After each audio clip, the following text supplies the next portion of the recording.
50 жылда эл жаңы, 100 жылда жер жаңы дейт го. Азыркы заманга ылайыктап айтып өтсөңүз, азыркы заманда чыныгы эркек болуш үчүн кандай талаптар керек болуп атат?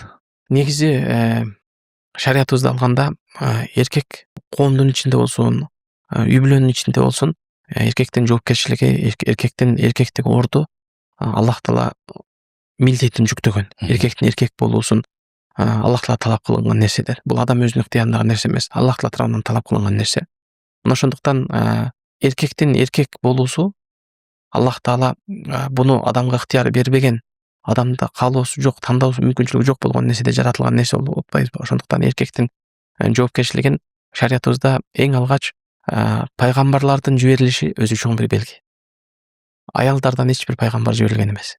Пайгамбарлардын бардыгы эркектерден жиберилгендиги. Анын ичинен эркекке жоопкерчиликти толук шариятыбызда эркекке жоопкерчиликтин жүктөлүп аткандыгы, ошол эле карасаңыз көптөгөн хадистерди келгенде дагы эркектерге басым жасалгандыгы да. Ошол эле учурда Аллах Таала Куранда дагы ачык эле аяттарда ар-rijal qawwamuna 'alan nisa деген.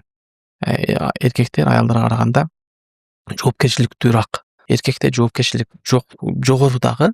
Ошондуктан эркектин күчтүү болуусу, эркектин акыл эстүү болуусу, эркектин сабырдуу болуусу, эркектин көп нерселерде алдын айтылып аткандыгы, талап кылынып аткандыгы дагы демек эркекте жоопкерчилик чоң.